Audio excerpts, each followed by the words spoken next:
Hello guys, आप सभी का स्वागत है हमारी क्रिस्टल ऑयल स्टडी चैनल पे। तो आज हम पढ़ेंगे हमारा chapter 1 the cold war era. तो द कोल्ड वॉर एरा में है क्या, हम वो भी जानेंगे।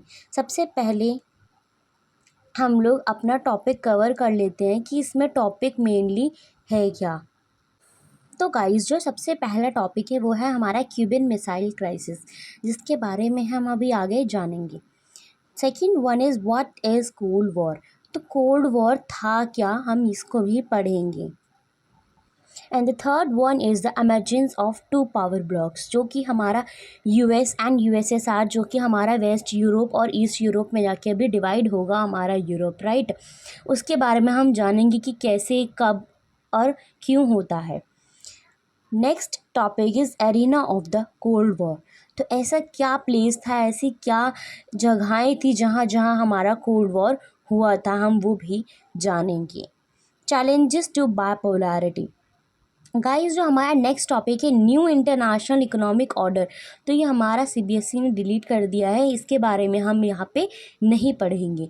अगर आपको ये पढ़ना है तो आप हमें बता सकते हैं, मैं आपको इसका अलग से एक वीडियो शॉर्ट में बना के दे दूँगी। And next is India and the cold war.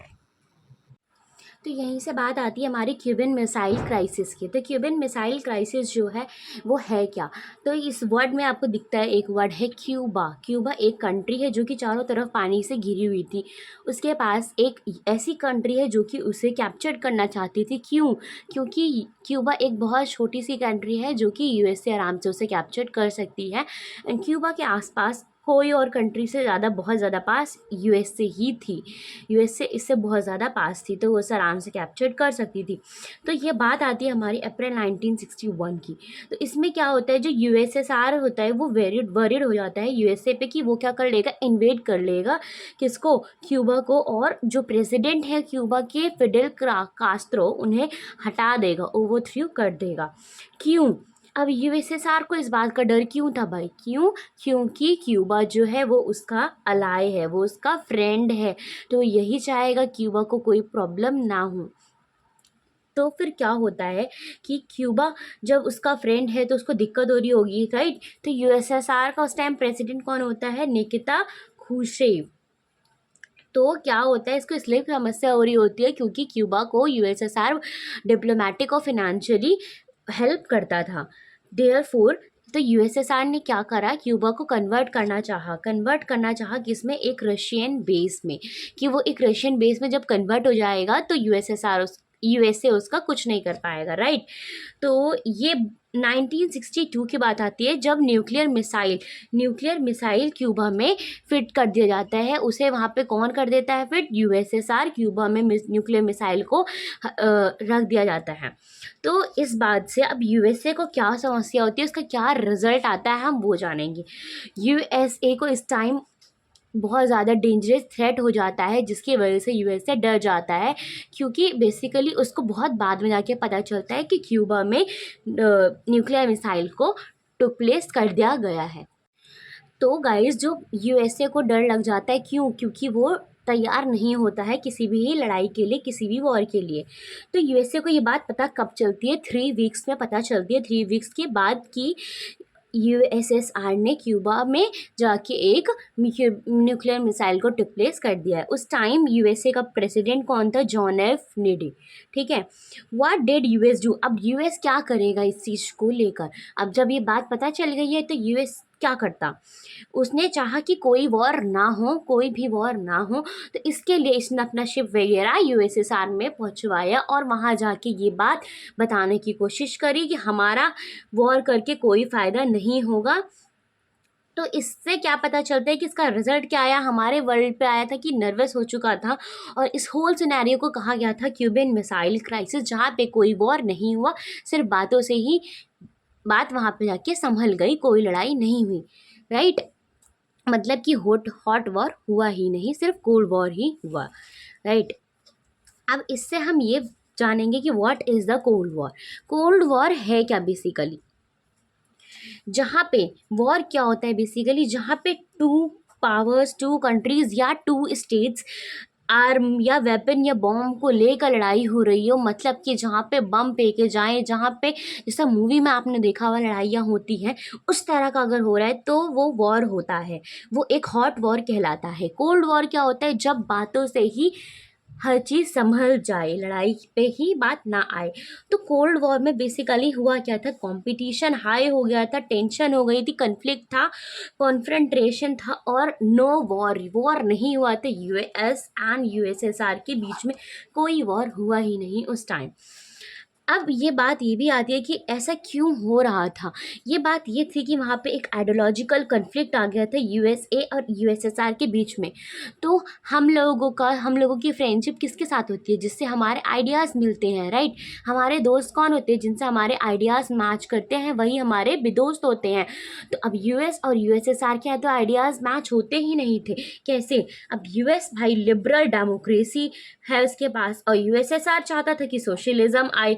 USA चाहता था कि कैपिटलिज्म हो, ये चाहता है कम्युनिज्म हो। अब कैपिटलिज्म क्या होता है, जहाँ पे प्राइवेट ओनर ओन करते हैं, पब्लिक कोई पब्लिक वहाँ पे नहीं होता, मतलब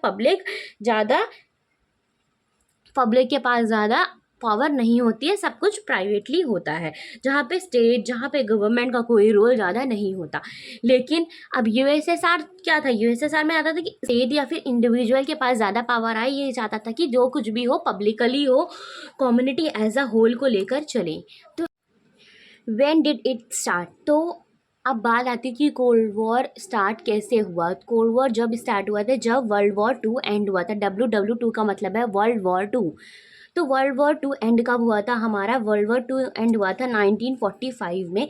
उसी टाइम स्टार्ट हो गया हमारा कोल्ड वॉर। तो कोल्ड वॉर स्टार्ट कैसे होता है ये भी जानना बहुत ज़रूरी बात है कि यूएसए जब बॉम्ब फेंक देता है जापान के जगहों पे, हिरोशिमा और नागासाकी में, इसके वजह से बॉम्ब मतलब कि लड़ाइयाँ होना स्टार्ट हो जाती है, वॉर और कॉन्फ्लिक्ट होना स्टार्ट हो जाता है। कैसे होता है कि वर्ल्ड वॉर टू में हमारा अलाइड फोर्सेस और एक्सेस पावर दो चीज़ थी, मतलब कि दो ऐसी पावरें आई थी। तो इस पावर में कौन कौन सी कंट्री एक साथ थी, यूएसए, यूएसएसआर, यूके और फ्रांस, चार कंट्री ये जो थी ये एक साथ थी। और इधर साइड एक्सेस पावर के साइड में जर्मनी, इटली और जापान एक साथ थी। जब वॉर हुआ, जब कन्फ्लिक्ट हुई वर्ल्ड वॉर के टाइम पे, तो सिर्फ टू कंट्रीज़ बचती हैं हमारे, यूएसए एंड यूएसएसआर। तो अब क्या होता है, अब ये चाहती थी, जब इन्होंने डिफ़ीट कर दिया, अलाइड फोर्सेस ने हमारे एक्सेस पावर को डिफ़ीट कर दिया, तो जब टू कंट्रीज़ बचती हैं तो यहाँ लॉजिक ऑफ डिफरेंस की बात आ जाती है कि पावर इन दोनों में से किसके पास ज़्यादा है, ये वाली बात भी यहाँ पर आती है।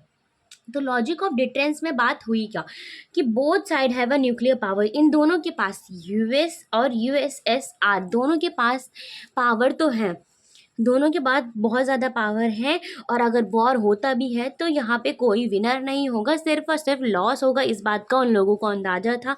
इसीलिए दोनों के बीच में लड़ाइयाँ नहीं हुई और बात संभल गई। लेकिन दोनों ने कैसा बिहेव किया, रैशनल एंड रिस्पॉन्सिबल तरीके से, और लड़ाई वहाँ पर नहीं होती है।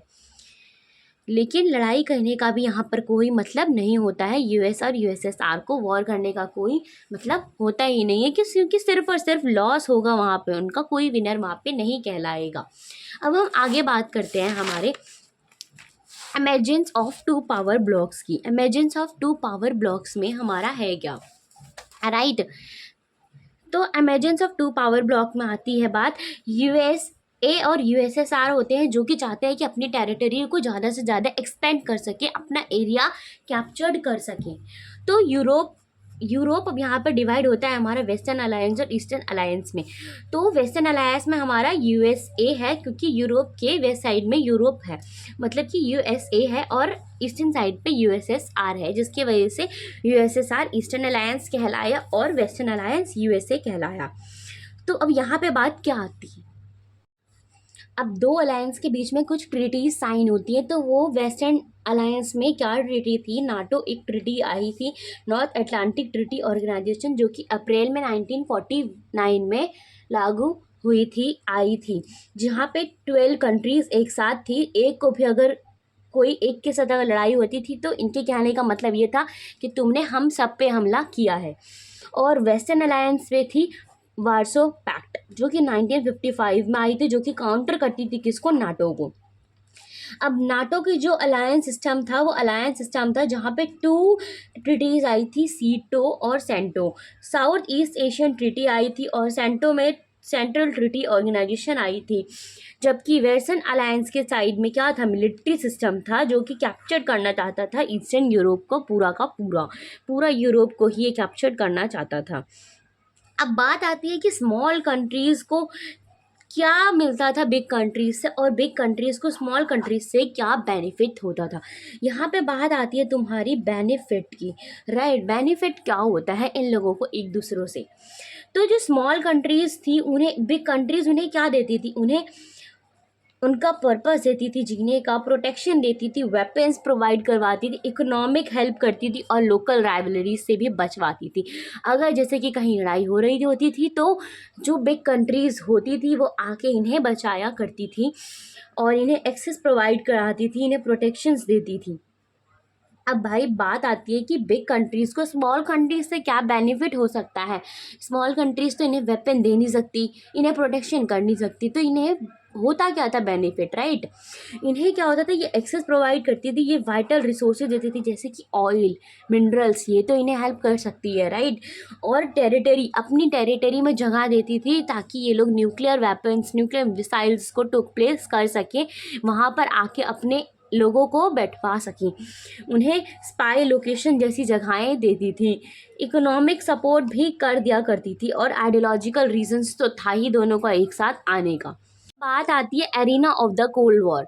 तो arena of the cold war मतलब कि प्लेसेस क्या क्या थे कोल्ड वॉर के, तो क्या क्या थी। पहला तो आता है कोरिया 1950 से 53, कॉन्गो 1960, बर्लिन आता है 1958 से 62 और वियतनाम और अफगानिस्तान का भी नाम लिया गया है यहाँ पर। तो सबसे पहली बात आती है कि नाम का रोल क्या रहा इस arena of the cold war में। कोरियन क्राइसिस होता है जो कि जवाहरलाल नेहरू की मौजूदगी में होता है। कॉन्गो क्राइसिस होता है जो कि यूनियन, जहाँ पे सेक्रेटरी जनरल होते हैं, और यहाँ पे कुछ म्यूचुअल सस्पिशंस भी होती हैं जिसे हमने कहा है आर्म रेस। तो अब आप बात आती है हमारे म्यूचुअल सस्पिशंस की। तो आर्म रेस के बारे में बात हुई थी कि तो कुछ आर्म रेसेस कुछ ऐसी बनाई गई थी हमारे ट्रीटीज़ वगैरह उस टाइम। तो क्या थी, सबसे पहले आती है LTBT ट्रीटी थी 1963 में जो कि बनाई गई थी, लिमिटेड टेस्ट बैन ट्रीटी थी, जो कि आर्म कंट्रोल मतलब कि कंट्रोल करने के लिए कुछ ऐसी ट्रीटीज़ बनाई जाती हैं जो कि बनाई गई थी। और NPT नॉन प्रोलिफरेशन ट्रीटी है 1968 में बनाई गई थी। साल्ट है, स्ट्रैटेजिक आर्म लिमिटेड टॉक्स है जो कि 2 बारी बनाई गई है, 72 में और 79 दोनों टाइम बनाई गई थी। और एक स्टार्ट ट्रीटी भी है जो कि बनाई गई थी और ये भी 2 टाइम्स बनाई गई है, 1991 में, 1992 में। चैलेंजेस टू बाइपोलैरिटी के बारे में। Challenges to bipolarity. अब बाइपोलैरिटी मतलब कि 2 की बात हो रही है, USA और USSR के बारे में बात हो रही है। तो यहाँ पे क्या था कि ये लोग चाहते थे कि जो अभी की जो कंट्री डीकोलोनाइज हो के आई हैं वो कंट्रीज़ USA या फिर USSR के साथ ज्वाइन हो जाएं। तो ऐसा नहीं होता है, क्यों? क्योंकि नॉन अलाइन मूवमेंट आ गया था, नाम बीच में आ गया और इसने न्यूली डीकोलोनाइज कंट्री को एक ऑप्शन ये दिया कि अगर तुमको USA या फिर USSR को ज्वाइन नहीं करना है तो आप लोग नाम को ज्वाइन कर सकते हैं, आराम से नाम को ज्वाइन कर सकते हैं। तो नाम के 5 मेंबर्स होते हैं गाइस, आप इससे याद कर सकते हैं, इंडिया, घाना, इजिप्ट, यूगोस्लाविया और इंडोनेशिया। तो ये इसके लीडर्स हैं, प्रेसिडेंट, प्राइम मिनिस्टर जो भी हैं यही लोग थे। तो आपका ये मेन पॉइंट है जो कि एग्ज़ाम में आपको लिख के आना होता है, ये पॉइंट आपका मेन बन जाता है उस टाइम। तो अब हम बात करते हैं कि पहली समिट नाम की होती कब है। नाम की पहली समिट 1961 बेलग्रेड, 25 कंट्रीज़ आई थी उस टाइम। तो 1961 में इनकी पहली समिट होती है। तो इस बात पे नाम क्या कहता है कि ना ही वो आइसोलेशन में है ना ही वो न्यूट्रल है। जैसे कि यूएस फॉरेन पॉलिसीज़ के टाइम पे आइसोलेशन में था, वो इस तरह नहीं है। नाम तो मीडिएटर है यूएस और यूएसएसआर के बीच का। ना ही वो न्यूट्रल है, ना ही वो इस वॉर के वो एकदम से बाहर भी नहीं है, क्योंकि वो मीडिएटर बना हुआ है, वो हेल्प में मदद कर रहा है। आगे हम पढ़ेंगे India and the cold war के बारे में। तो India and the cold war में रिस्पॉन्स क्या रहा इंडिया का कि staying away from the two alliance. तो क्या कहते हैं कि हम दोनों तरफ से बाहर हैं, क्योंकि वो मीडिएटर बने हुए थे। ना ही वो ना यूएस को ज्वाइन करेंगे, ना ही वो यूएसएसआर को। उन्होंने खुद का एक नाम बना लिया था। और raise the voice against newly decolonize country. जो भी कंट्री उनको ज्वाइन करती थी वो उन पर वॉइस रेज किया करते थे। इंडियाज़ की पॉलिसीज़ क्या थी कि इंडिया ने ये भी कहा ना ही वो नेगेटिव है ना ही वो पैसिव है। वो फ्लीइंग अवे, वो ये नहीं है कि वॉर से वो डर के भाग जाएंगे या क्या, वो वॉर में रहेंगे लेकिन स्टेइंग अलूफ। पैसिव में नहीं है कि वो एकदम से ही इंटरवीन करने लगे उनके वॉर पे। थर्ड बात आती है कि इंडिया को बेनिफिट क्या हुआ। इंडिया को ये बेनिफिट हुआ कि वो इंटरनेशनल डिसीजंस खुद ले सकता है। उस टाइम इसको ये बेनिफिट होने लगा। और सेकंड बेनिफिट ये हुआ कि बैलेंस ऑफ सुपर पावर आ गई थी against each other, against USS और यूएसएसआर के बीच में। और ना ही इंडिया ये भी नहीं चाहता था कि सुपर पावर्स या फिर अलाइज के बीच में कोई प्रॉब्लम आए, कोई झगड़ा हो। नेक्स्ट टॉपिक हमारा एंड टॉपिक बचता है, एंड है हमारा ये क्रिटिसिज्म ऑफ इंडियाज नाम। तो इंडिया ने क्या क्रिटिसाइज करा था कि वो अनप्रिंसिपल्ड है, refuse to take stand of the international conflict. तो क्या कहा कि जो इंटरनेशनल जो कॉन्फ्लिक्ट होगा उसने रिफ्यूज़ कर दिया था कि वो स्टैंड नहीं लेगा उन पे, कोई भी उनकी कही हुई बातों पे उसका कोई असर नहीं होगा, कोई बात वो नहीं मानेगा।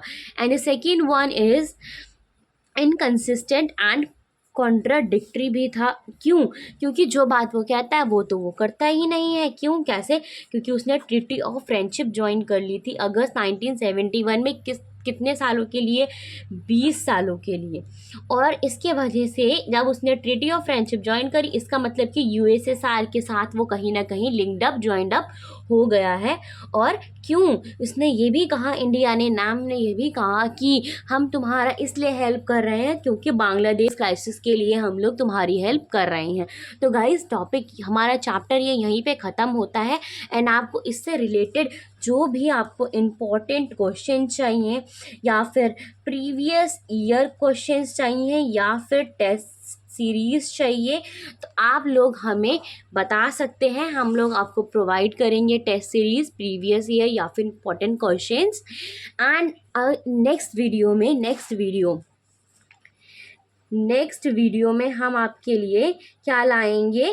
क्वेश्चन आंसर लाएंगे, इम्पॉर्टेंट क्वेश्चन आंसर जो कि एग्ज़ाम के बेसिस पे होगा, एग्ज़ाम में जो कि आता ही आता है। Thank you guys for watching this video.